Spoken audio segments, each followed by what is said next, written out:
നമസ്കാരം, ഋഷിഭക്തം ചാനലിലേക്ക് ഏവർക്കും ഹൃദ്യമായ സ്വാഗതം.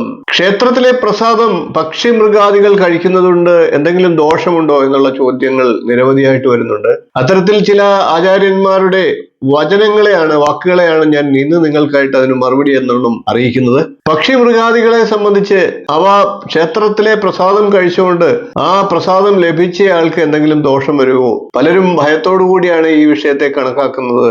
അതുകൊണ്ട് തന്നെ ഈ വിഷയം നിങ്ങളിലേക്ക് എത്തിക്കുക എന്നുള്ള ഉദ്ദേശത്തോടെയാണ് ഇന്നത്തെ വീഡിയോ ചെയ്യുന്നത്. നമുക്ക് വീഡിയോയിലേക്ക് പോകാം. ചെറിയൊരു വീഡിയോ ആണ്, വീഡിയോ അവസാനം വരെ കാണുക. ക്ഷേത്രത്തിൽ നിന്ന് കൊണ്ടുവന്ന പ്രസാദം അധികം വന്നതിന് ശേഷം ആ പ്രസാദം വെളിയിൽ ഉപേക്ഷിച്ചപ്പോൾ അറിയാതെ നായ കഴിച്ചു, അതുകൊണ്ട് എന്തെങ്കിലും ദോഷമുണ്ടാകുമോ എന്നുള്ള ചോദ്യം പലരും ചോദിച്ചിട്ടുണ്ട്. അതേപോലെ തന്നെ മറ്റ് പക്ഷി മൃഗാദികൾ കഴിക്കുന്നത് കൊണ്ടും ദോഷമുണ്ടോ എന്നുള്ള ചോദ്യങ്ങൾ നിരവധിയായി വരുന്നുണ്ട്. ഈശ്വരന്മാർക്ക് തന്നെ വാഹനമായിരിക്കുന്നത് പക്ഷി മൃഗാദികളാണ്. ഉത്സവകാലത്ത് ക്ഷേത്രങ്ങളിൽ പള്ളിവേട്ടയ്ക്ക് ശേഷം ശ്രീകോവിലിനടുത്തായി ഭഗവാനെ പ്രത്യേക രൂപത്തിൽ സങ്കല്പിച്ചുകൊണ്ടായിരിക്കും ഇരുത്തുക. അങ്ങനെ വരുമ്പോൾ പശുവിനെയും കന്നിനെയും ഒക്കെ കാണിച്ചുകൊണ്ട് പിറ്റേ ദിവസം ഭഗവാനെ ഉണർത്തുന്ന ചടങ്ങുകൾ ചില ക്ഷേത്രങ്ങളിലുണ്ട്. പക്ഷി മൃഗാദികളെയും ക്ഷേത്രങ്ങളിൽ, അതായത് ഈശ്വരന്മാർ ഇഷ്ടപ്പെട്ടിരുന്നു എന്നതിന്റെ തെളിവാണത്. മനുഷ്യർക്ക് ചില മൃഗങ്ങളുടെ കാരകത്വമുണ്ട്. ഓരോ നക്ഷത്രക്കാർക്കും പക്ഷികളും മൃഗങ്ങളുമുണ്ട്. അതുകൊണ്ട് തന്നെ പക്ഷികളും മൃഗങ്ങളും മനുഷ്യന്റെ ജീവിതത്തിന്റെ ഭാഗം തന്നെയാണ് എന്ന് തന്നെ പറയേണ്ടിയിരിക്കുന്നു. ജനന വർഷത്തെ അടിസ്ഥാനമാക്കിയും ഓരോ പക്ഷികളെ മനുഷ്യർക്ക് നിശ്ചയിച്ചിട്ടുണ്ട്.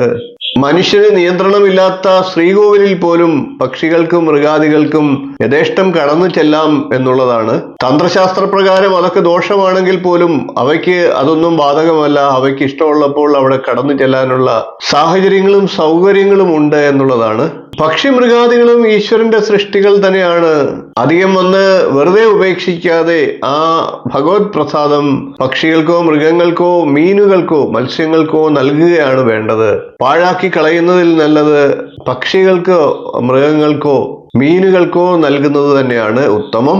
അവയ്ക്ക് നൽകുമ്പോൾ പ്രാർത്ഥനയോടും ബഹുമാനത്തോടും കൂടി തന്നെ ആയിരിക്കണം അത് നൽകുന്നത്. തറയിലേക്കോ മണ്ണിലേക്കോ എറിഞ്ഞ് അത് ഉച്ഛിഷ്ടമാക്കാതെ വൃത്തിയോടും ശുദ്ധിയോടും കൂടി ആ പ്രസാദത്തെ അവയ്ക്ക് നൽകുവാനായിട്ട് ശ്രദ്ധിക്കുക. വൃത്തിയുള്ള പാത്രത്തിലോ ഇലയിലോ വെച്ച് വേണം പക്ഷി മൃഗാദികൾക്ക് ഈ പ്രസാദത്തെ കൊടുക്കുവാൻ എന്ന് മാത്രം. നിങ്ങളുടെ അഭിപ്രായം കമന്റായിട്ട് അറിയിക്കുക. വീഡിയോ ഇഷ്ടപ്പെട്ടുവെങ്കിൽ ഒന്ന് ലൈക്ക് ചെയ്യുക, ഷെയർ ചെയ്യുക. ചാനൽ ഇതുവരെ സബ്സ്ക്രൈബ് ചെയ്യാത്തവരാണെങ്കിൽ ഒന്ന് സബ്സ്ക്രൈബ് ചെയ്യുക. നോട്ടിഫിക്കേഷൻ ബെൽ ബട്ടൺ ഒന്ന് ഓൾ എന്ന് എനേബിൾ ചെയ്ത് വെക്കുക.